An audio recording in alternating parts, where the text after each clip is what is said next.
You're listening to the Jewish Entrepreneur Podcast with Debbie Sassen, episode number 190. Welcome to the Jewish Entrepreneur Podcast. I'm your host, Debbie Sassen. I went from being a financial advisor, author, and chronic under-earner to building my business to six figures as a financial planner and money mindset coach, and then onto multiple six figures as a full-time money and business coach. I help entrepreneurs create money-making businesses and build wealth using sales and money mindset strategies and in alignment with authentic Jewish values. Now, let's dive in to today's show. Hello, my friends, and welcome back to the podcast. I have my absolute favorite guest on the podcast today, my daughter, Lina Schulz, also known as Lini. But before we jump into this really fun, I really caught her off guard. I asked her some questions. I made her think. I didn't give her any notes ahead of time or questions that I was going to ask her. And we really had an excellent conversation about building your business, feeling worthy, imposter syndrome, et cetera, et cetera. But before we jump in and I give away too much information, I want to let you know about a masterclass that I am running on Thursday, November 6th. Money versus wealth, the art of receiving and holding big money. I don't know when you're going to be listening to this recording, but the replay is available for a few days after I actually do the masterclass. So whether it's before the masterclass or after, and you want to pick up the replay, because I have a really beautiful masterclass. I have so many notes and ideas that I'm really want to go deep on the difference between money and wealth. So go to my website, debbiesassen.com/masterclass and sign up for Money versus Wealth, because it is really going to be epic. It's really a topic that I love. You know, I love talking about money, right? And I haven't gone this deep before. So go there.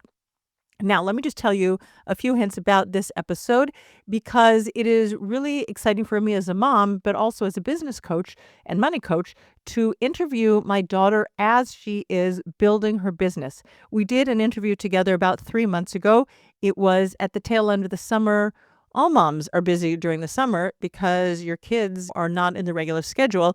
And we were talking about what it was taking to build her business and actually how she decided to leave her job as an occupational therapist and the fears that she had to overcome, what it took for her to leap. So we've gone a little bit further along her growth path, and she's really fully booked at the moment. I'm recording this in the beginning of November, and she is fully booked for the entire month of November.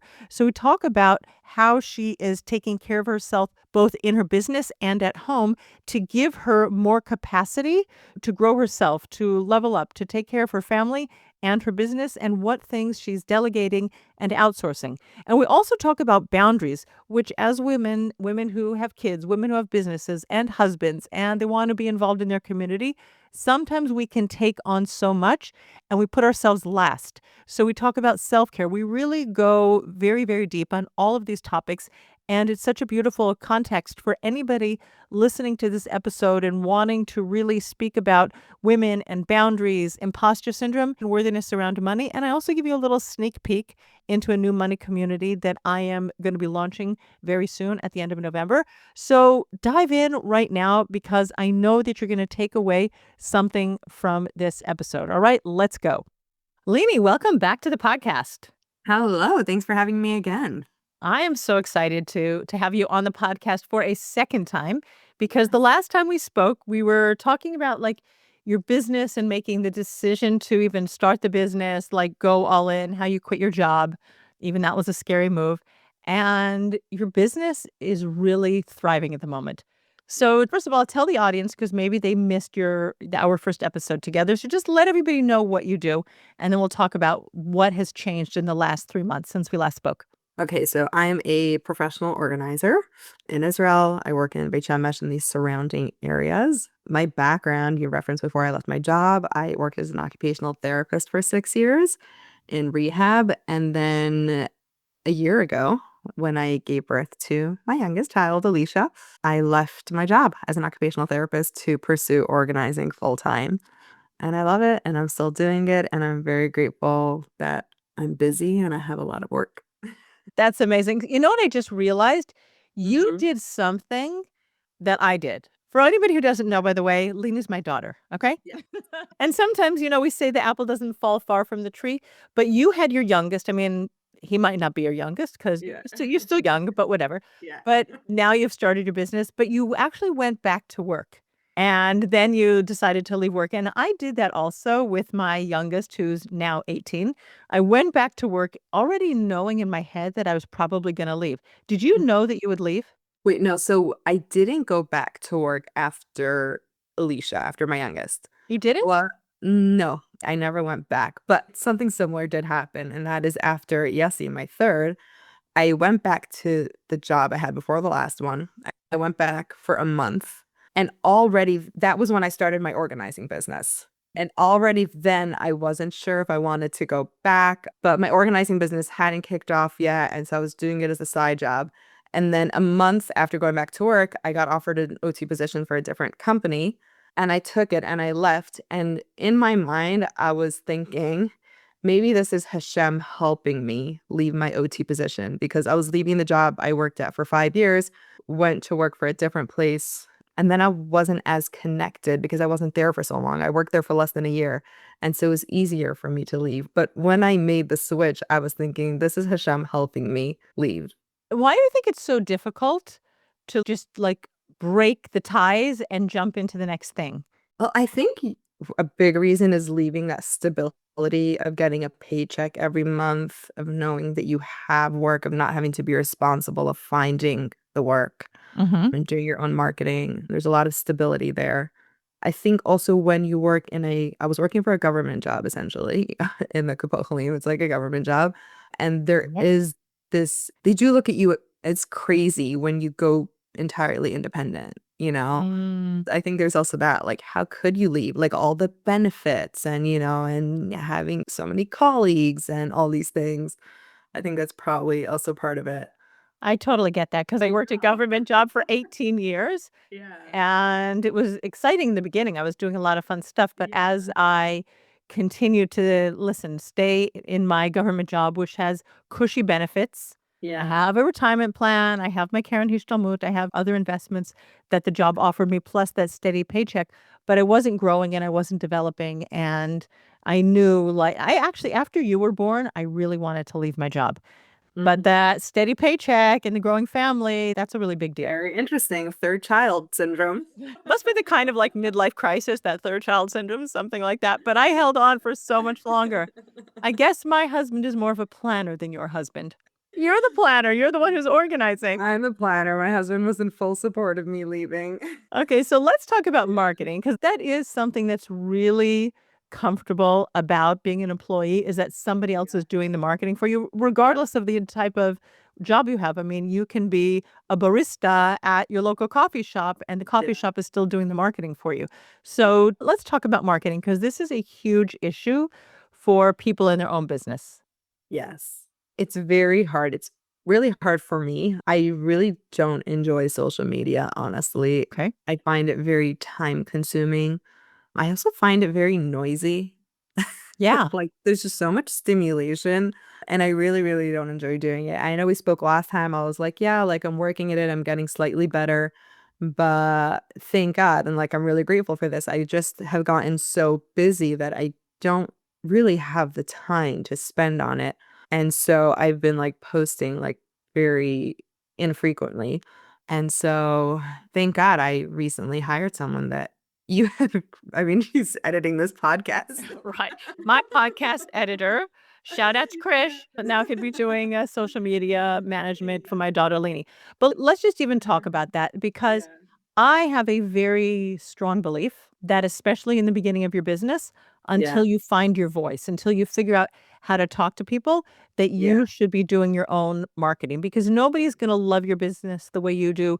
Nobody is going to talk about it, market it. So let's just even think about, like, how have people been finding you until this moment? Because I know you're just about to start working with the social media manager. So if you didn't love the social media, what were you doing until now? Well, I was a bit on social media, but most of the people found me through referrals, other people recommending me. I would say probably most of it through other clients who have recommended me, and then also Rebecca Saltzman, who's a professional organizer and whose course I took when I became a professional organizer. She's also sent a bunch of people my way. And then a little bit through social media because, I did some collaborations. But for the most part, it was referrals. And my social media has more been like proof of life, like people who hear about me and then they go on my social media to see my work, see who I am, see if they connect to me before reaching out. Okay, so your social media has been beneficial. I think you Yeah. have, you have had new people reach out to you because of the content that you're sharing. Yeah. But I think that's really important, even for a referral-based business. And I do have a couple of clients who have referral-based businesses. Like they were able to be fully booked without having any social media Yeah. presence or without even having a website. There are definitely businesses that take off that way. And you Yeah. also have to know what kind of business you have. Yeah. I definitely think my social media is beneficial and I wouldn't give up on it because, again, like a lot of the clients I have, I was recommended to them, but then they went to check me out, right? They Google your name, they go see what you do to see if you're the type of person that they want to hire. So I definitely think it's important. I think it's important to stay on it and keep myself updated. And also the clients that I've had, they follow me now and just always being in their mind will help them to keep referring me to people. They're not going to forget, like, oh, yeah, that was the organizer who came to me 5 years ago, because they'll keep seeing me.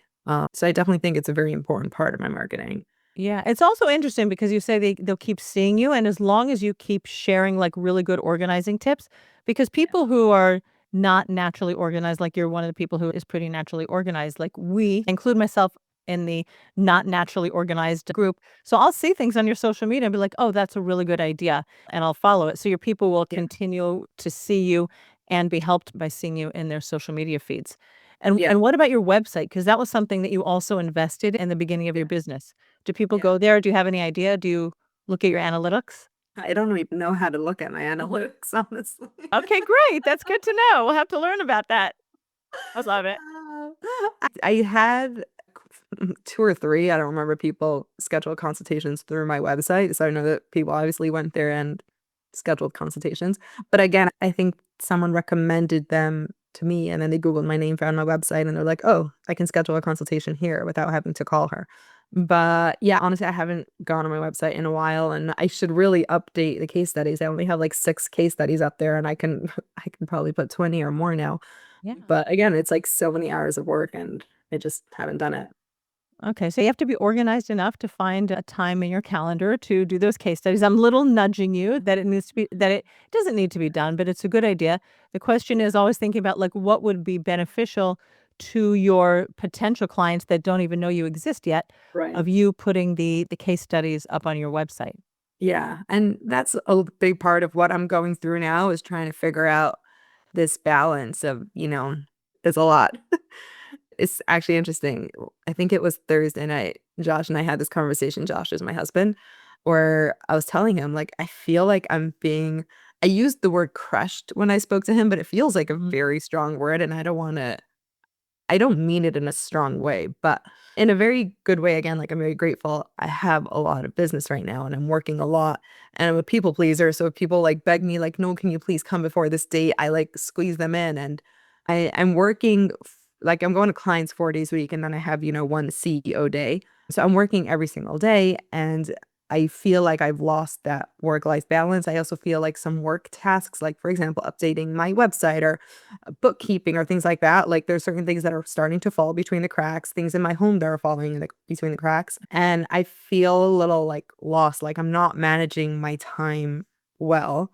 And yeah, so I'm like trying to figure this out. And you know what Josh said, you'd be very proud of him. But he goes to me, he's like, I think you need to raise your prices. Yes, yes, a guy after my own heart. I love it. You definitely married the right guy. I told him, I was like, Mommy would be so proud of you. I love it so much. Okay. Yeah. Hope no one else is listening. I'm gonna make him my favorite son-in-law, okay? No, it's not true. They're all good. They're all good. But I mean, the first thing I did was hire Krish, which I'm so happy for, and I'm going to start working with her this month. And she sent me a lot of homework I'm going to do after this podcast. But yes, I'm really trying to figure out, it's funny because I have helped so many people time management as an occupational therapist, and Mhm. yet I don't feel like I'm doing very well right now. But you know what's interesting is that we grow in our businesses to a certain ceiling. And then in order to break through that ceiling, whether it's being able to pack more things in with time or whether it's make more money, serve more clients, whatever it is, we're not going into that now. But this is the same dilemma, conundrum that your clients are dealing with. They've like packed so much stuff into their house and now they're feeling disorganized and now they're feeling the weight. They're feeling crushed by the clutter, right? That's a great episode for you. Oh, I actually really love that you said that. I have to think of it that way. My time is full of clutter. I need to figure out how to declutter it. Well, you've done that a little bit now because you're going to start delegating some of your marketing. But it does mean that if somebody else is creating that content plan for you, as you said, you have a lot of homework. Like you Yeah, I show do up. a lot of voiceovers and recordings and yeah. But it is so much easier. Just like when you go into somebody's house and you go into their cupboards and you like take things out and you put them into piles. Like one of your favorite things that you taught me is the time will tell pile, is that you Yeah. just take things out of your cupboards and put it aside. And after Yeah. like, I don't know, 3 months, 6 months, you've never looked for it, you'll Yeah. throw this out. Like, and I did that. I went through all those water bottles and coffee thermoses in my cupboard that hadn't been used. We put them in a box in the garage Mhm. and time will tell that after, I don't know, it was probably there for 2 years. Like, we didn't use them, but yeah, well, it was in the garage, so you don't look at this stuff so often. Right. But I was like, it's time for us to get rid of this because we Yes. never ever Time lived to for it." And you also get swag. You go places and you get swag. You get so exactly. more water bottles and Yes. coffee, your travel mugs come your way. So I Yeah. definitely was able to let go of the Yeah. ones that my kids took to elementary school. Like, my baby's 18. I definitely did not need to hold on to anything from elementary school anymore. That's actually one of my things I have with my clients is a lot of them hold on to a lot of grocery bags because I mean bags are always useful. I have bags too, but when you hold on to too many, then they're taking up way too much real estate in your home and in your brain. Yeah. And then I always ask them, how did these grocery bags end up in your house and how often did they come in? And usually it's on at least a weekly basis. And I'm like, then I promise you that you're gonna get a new bag every week from here on out. So if you throw out these 50 bags in a year from now, you'll replenish your stock. Like you can get rid of them. So it's just because you said that about your cups, you always get new swag and new things come in. Like it's a big thing when, decluttering. Like new things will come in just like new things have been coming in all this time. And same thing with clothes, especially as women, we kind of love to shop, don't we? Yes. And I do, like, it happened as we're recording. I happen to be wearing a skirt that, like, I've had for, like, 15 or so years. I know because now I exercise in it. The black color has faded Yeah. to, I don't even think it's charcoal anymore, and now it's kinda like medium gray. Brown. But no, it's not brown, it didn't go that way.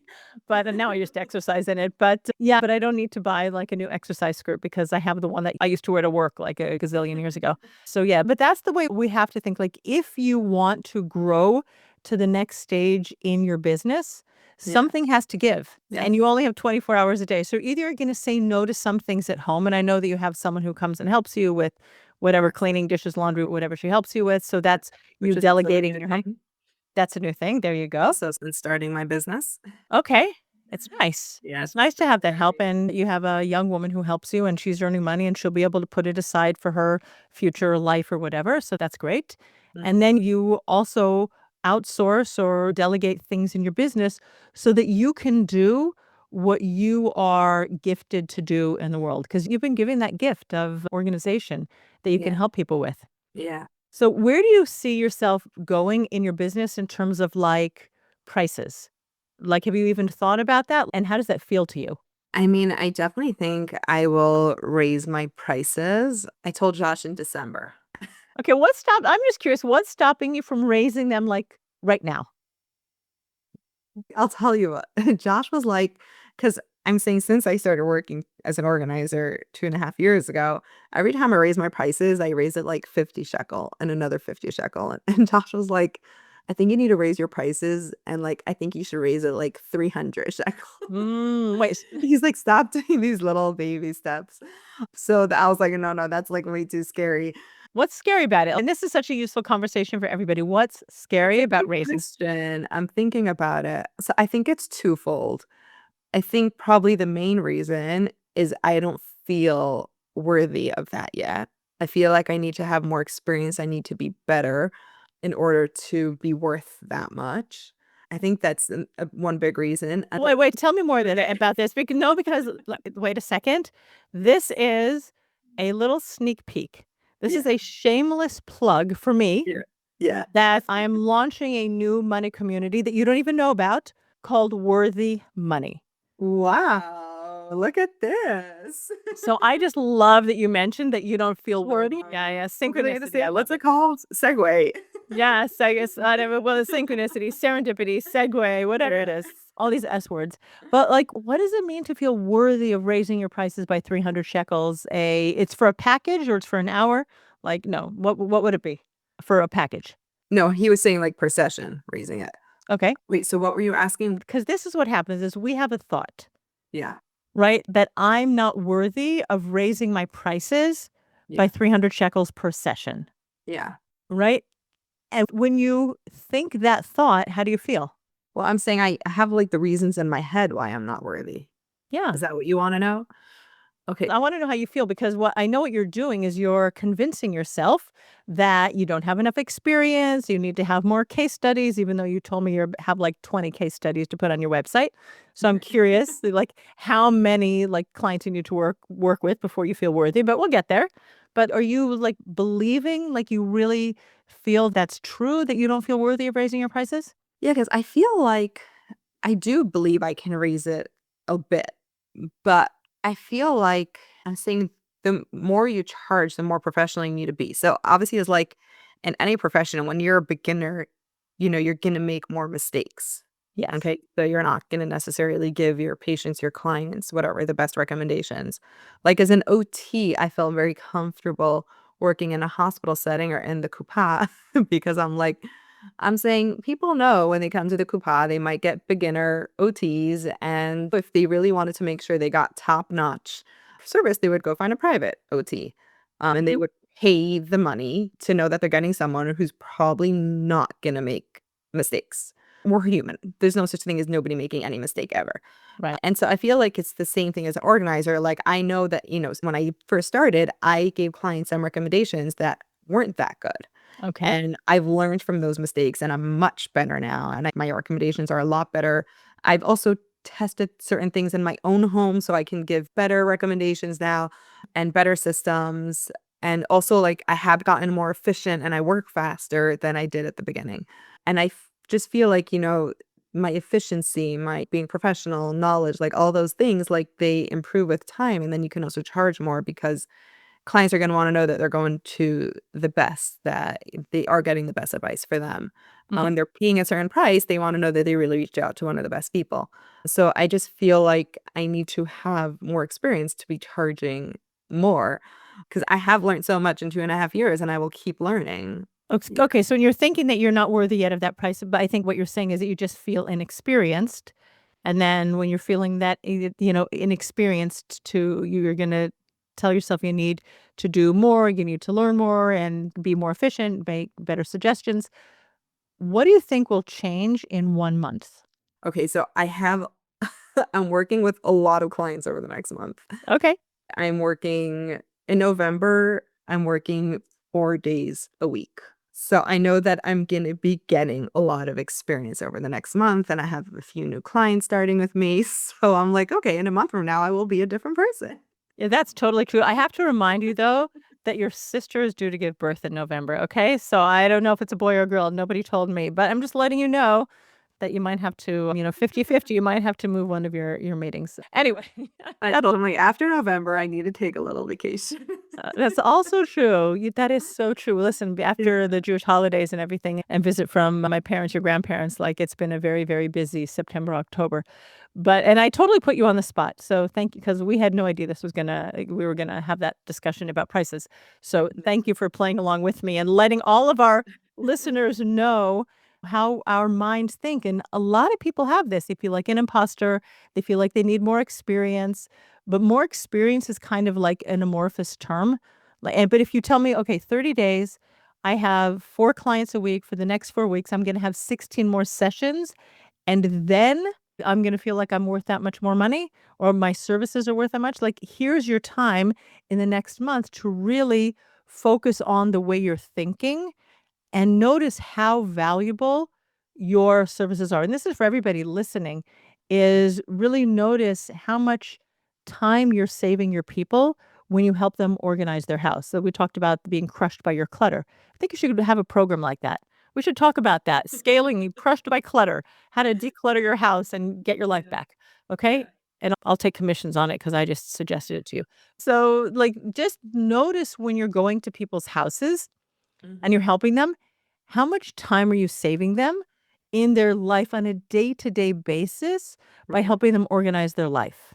And this might be a little bit more, like not so exact, but how much money do you think you're saving people when I'm not talking about how much you charge, but once they know where their things are, once they're not buying multiples and quadruples of things because they can't find anything, right?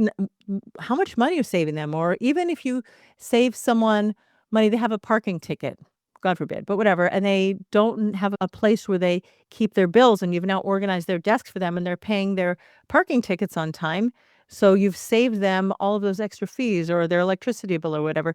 So start noticing how valuable your services are for your people. And what else do they get to do in their life when they're not being crushed by their clutter? I'm really getting to love that name. What do you think? One day. That's another thing that that we can discuss.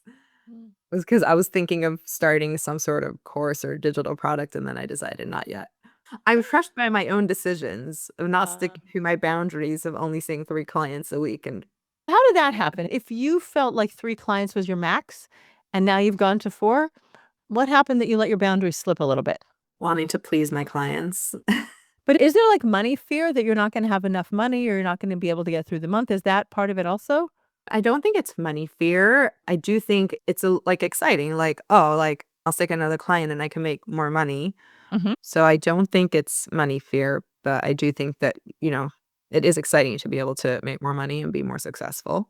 Okay. And then I think it has more to do with my people pleasing. Like, it's a fear of if I tell this client I can only come a month from now, they're gonna go look for someone else. Mm.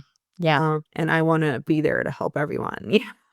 So then I'm like, and they're like, "I can't wait a month, like, I really need you, and I wanted you to come before I move," and I'm like so in my mind, I'm like, "So why did you only reach out 2 days before you were moving?" They're But not organized like you are. I Heck, know, give them a little exactly, and grace. I'm like, "This is the clientele I'm working with," like, they got overwhelmed right at the last minute, and then they reached out. So then I squeeze them in. I'm like, "Okay, you know what? Like, I'll give up on that day I wanted to put aside for myself and my family, and I'll go see another Mm. client." So here's what we have to remember in life, because we only have 24 hours a day, Mhm. what you say no to is as important as what you say yes to. Right, Sometimes even more so, right. right? I mean, just like your clients, when you say no to this thing and let it go out the door, right? When you say no to a client and hey, I'll see you in a month from now because that's when I have a space available. Like imagine unless it's like a serious emergency, like you call the dentist and they're like, yeah, I have an appointment available in a month from now. You're like, okay, right? We Right. don't I know. And it's on a Wednesday morning at 10 o'clock, and you're like, "No, but on Wednesday morning at 10 o'clock, I normally go exercise." And they're like, "Oh, well, then if you don't on Wednesday at 10 o'clock, then the next appointment after that is 3 weeks later." You're like, "Okay, 10 o'clock on Wednesday. Got it. I'll see you in a month." Right, right. Right? It's true. So we have It's to true. really believe that our clients will figure out how to adjust their lives and their schedule in order to fit with us. Or there's something Right. else you're going to say no to, like your time with your family, your time with yourself, right? Going on that little mini vacation that you want to in December after the November rush is done. It's really important, especially as moms, especially as Jewish women, because now we're in November, in the month of Cheshvan. It's a very light month. We don't have any holidays until we get to Hanukkah. And in Israel, most of us aren't celebrating Thanksgiving. Do you guys celebrate Thanksgiving in your family? Josh gets a shawarma. He gets a shawarma. Okay, great.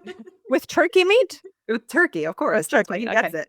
Okay. There you go. It Okay. wouldn't count otherwise. Okay. Your father is English, so there was like no way we were celebrating Thanksgiving in our family. So Josh was like, "We need to do something for Thanksgiving." I'm like, "Huh? What is that?" you just want to say thank you because you have so much Yeah. gratitude for all your clients. And he's like, great, I'll get a shawarma. Yeah. He's like, "It feels weird not to do anything." He's like, "I'm gonna pick up shawarma for dinner. Go for it." Okay, knock yourself out. Thanks, sweetie. Okay, but I think this is important for anybody. Like figuring out where your boundaries are. And so many of us as moms and people who are like so involved in the Jewish community, Jewish calendars, like Can I tell people that you also babysat for your sister? First of all, on Shabbat, also last week, and you had all of your husband's students in your house the same day last week that you were babysitting for your sister, which is a big shout out to you. But this is important is that we're so involved in so many things because we want to be, we love it. Our lives are very, very full. And that's such a beautiful thing. And we have to figure out like how to take care of ourselves so that we're not turning into dish rags. Like that is really, really important. Yeah. That's like where I'm holding now is this also like doesn't really have to do with the topic of your podcast, but like I've had pelvic floor issues since my last birth and I've realized in recent weeks that my symptoms have worsened again. And that's because my Mm. self-care has gone down because I'd been so busy and it's all so connected.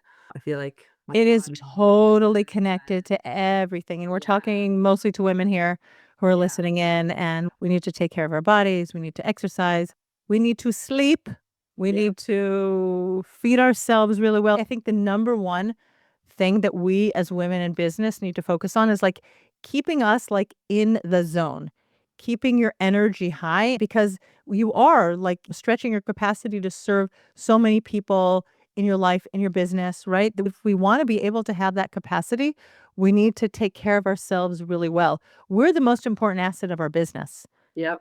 and you're physically active in your business. So if you're not Yeah. taking care of you and keeping your pelvic floor strong and keeping your sleep strong and keeping your nutrition strong, so then your clients are going to suffer, you're going to suffer like then you will hit burnout. I actually spoke with one of my clients today as, you know, just before you and I got on Zoom to record this and she said like she's not sure but maybe she is like moving towards burnout. She's not sure. And that's something that's really really important for us to notice, and we can trick ourselves that, no, we can Yeah. go a little bit more, we can take on a little bit more, that famous saying, "You wanna get something done, give it to a busy woman or give it to a busy person," and we can really lie to ourselves and tell ourselves that we have more to give, and sometimes we do, we're more resilient than we think, we have a little bit more fuel in the tank, but sometimes we're really, really not. Right. Yeah. It was just like I was always like, "Okay, I'll get to, the meal prepping and the cooking and my exercises." I was like, "Okay, I'll do it next week." Like, this week just got crazy busy, I'll do it next week, and then it was one week after another. I was squeezing another thing into my schedule and another thing and adding another thing, and then I'm, like, looking, I'm like, "Oh my god, I just did that 4 weeks ahead now." It wasn't, like, last minute, and yeah, it was like it was, like, literally over the last 3 days, I've been having these conversations with Josh where I'm like I gotta stop. Like, this is becoming too much. I need to take care of myself. My body is starting to, like, suffer the consequences, which is why, like, when you ask me, like, how I'm doing, and I'm like, I'm still trying to figure things out, like, this is literally what I'm talking about, like, the balance of taking care of myself and while growing my business, while also making my current business the best it could be. Yeah, one of the things that I like to say is, like, women, especially in these kind of positions when we're taking the world on, like, we need to be well-resourced. Yeah. Right, you need to whether it's your downtime, exercise time, go for a massage. I know you like to go for massages, like things like that. We need to be well resourced and take care of ourselves so that we can pour into other people. So let's switch the topic a little bit. I want to know, since it's been like 3 months since we spoke, and you've told us about all of the successes that you have in your business and some of the dilemmas that you're having in your business or how you're reorganizing. What are some of your favorite things? And it can be in your business, it can be in your life. Like if you have a little like candle that you like, scented candle that you like, just tell me like what are some of the favorite things that you have going on right now? Well, that is such a good question. Gosh, I don't even know where to start. I have no idea. Pause is important. It Right, it exactly. it reminds me because 'cause I've been listening to this podcast on marriage, and the person who hosts the podcast, she wrote a book, and, like, her first skill in improving your marriage is taking care of yourself. Again, we're coming back to self-care. Mhm. And she just had someone on her podcast who, like, spoke about her own story, and she said when she first read this person's book and the first skill was self-care, she was like, "I didn't even know what self-care was. I had to read books on self-care, and you're asking me what are some of your favorite things?" And I'm like, "Do I even know what my favorite things are?" I'm like, What that's great. That's good to "I hear that. don't know."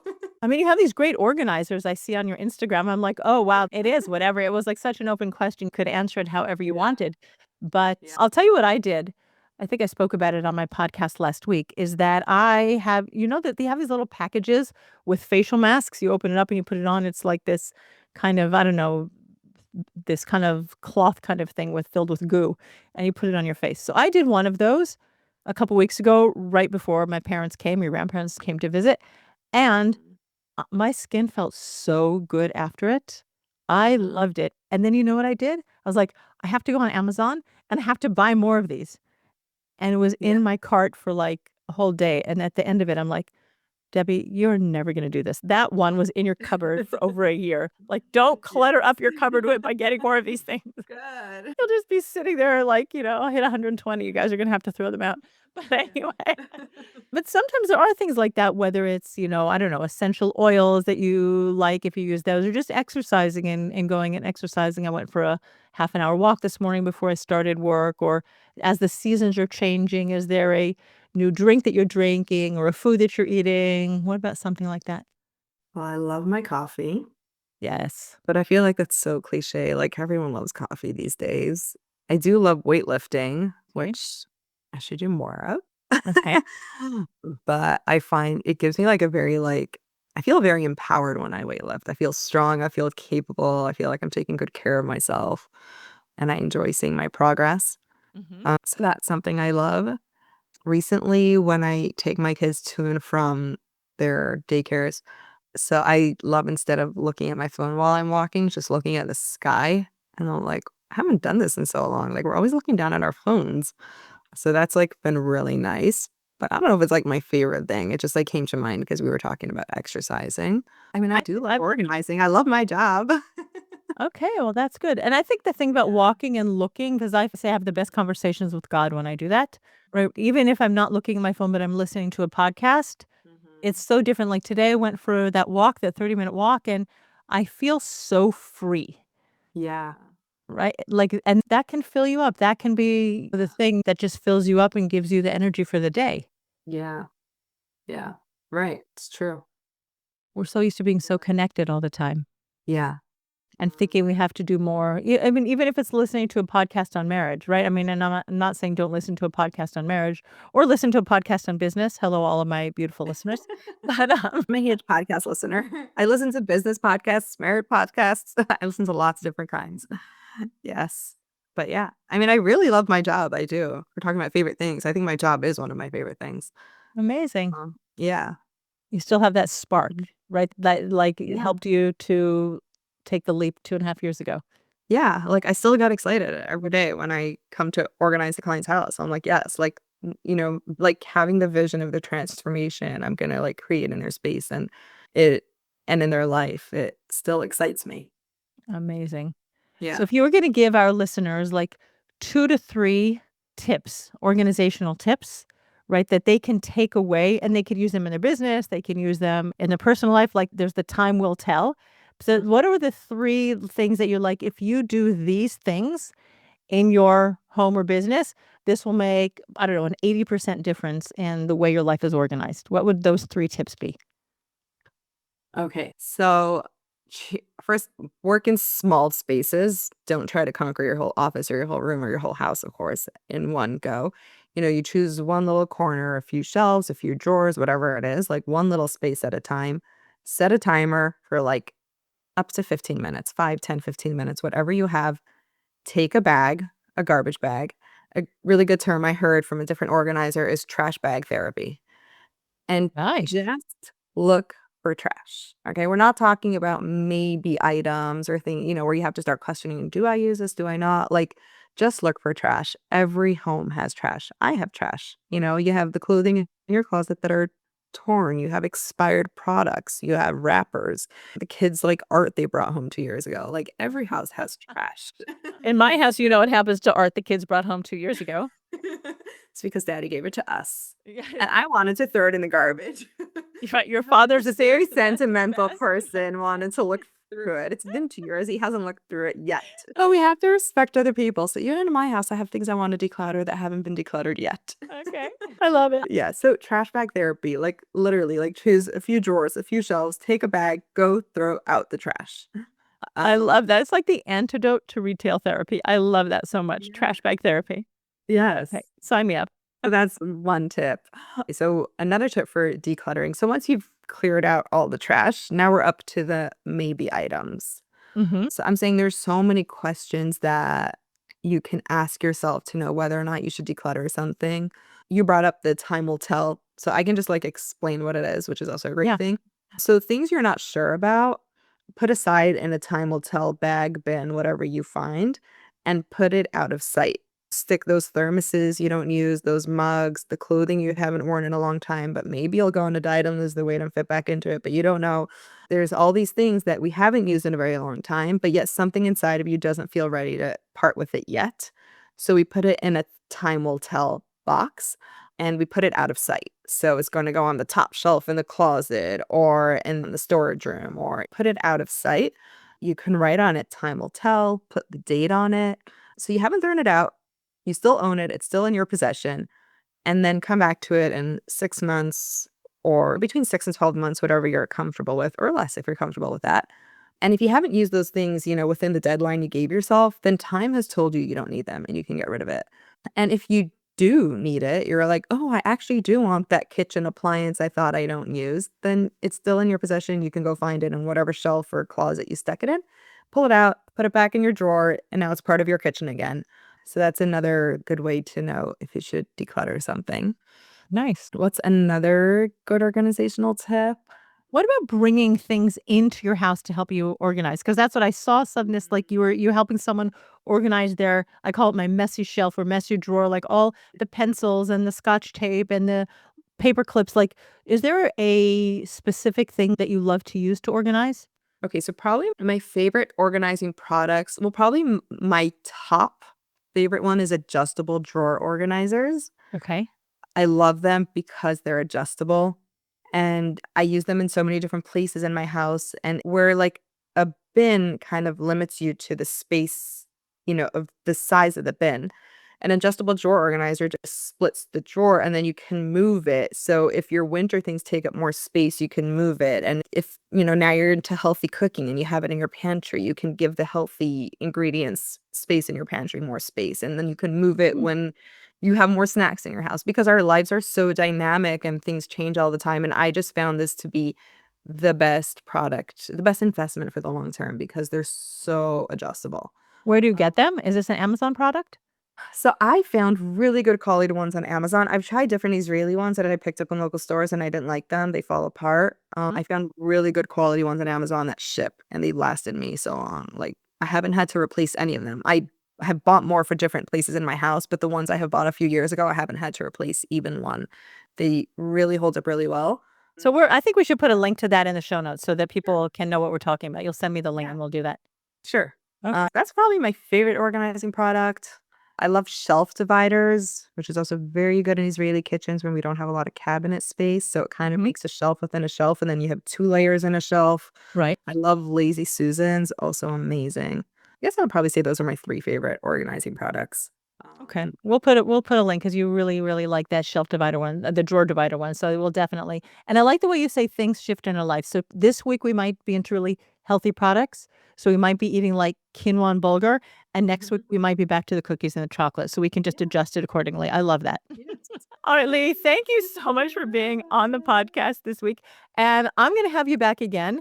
I think this is fun Every having you few every 2 to months. 3 months because I think that all of our listeners are going to want to know what actually happened with your price rise. And I think that that's going to be something that's really fun to I feel like this is like the Bachelor series. I don't even know what that is, but like we follow people going on dates or something. Okay, we're going to follow up on you and see what's actually happening in your business and it's going to be I'm such a gonna fun make it moment. a goal for before our next podcast to December. improve my self-care. Well, December is like next month. You gotta give me a few months to improve my self-care and to raise my prices. And I this love it. podcast will hold me accountable. Okay, you're on. All right, ready, steady, go. And I'll see you next week on All the Jewish Entrepreneur right. Podcast. Thank you so much for tuning in to today's episode. I think that one of the biggest takeaways that I had from this podcast was thinking about more intentionally how to integrate self care into my day and week. It's not something that I do on a regular basis. Yes, I go and I get a manicure here and there, I get a massage, I do exercise, and Lini and I spoke about exercise in this episode.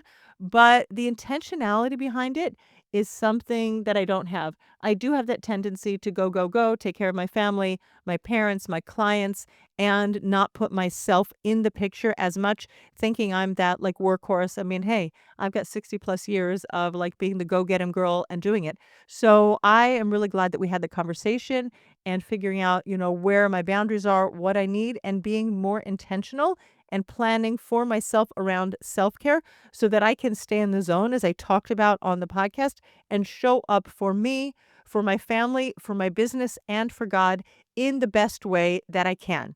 And before we say goodbye for today, I just want to remind you one more time that on November 6th, I am running a free masterclass, Money versus Wealth, the art of receiving and holding big money. Even if you're listening to this episode after I already did the masterclass, you might be able to grab the replay for a few days or reach out to me because it's very possible that I'll be able to share the link, or it could be that I have already started to sell it as a standalone masterclass. So just for today, go to my website, debbiesassen.com/forward slash masterclass and sign up for Money versus Wealth. And I will see you next week on the Jewish Entrepreneur Podcast. Bye bye for now. Thanks for listening to the Jewish Entrepreneur Podcast. If you want to stop underselling and under-earning and close more sales, you need to clear the limiting money beliefs that are sabotaging your business growth. Head on over to debbiesassen.com/mindset and download my free Money Mindset Workbook. Uncover and dissolve money blocks like hundreds of other entrepreneurs who are now building multi-six, and seven-figure businesses and creating true financial freedom.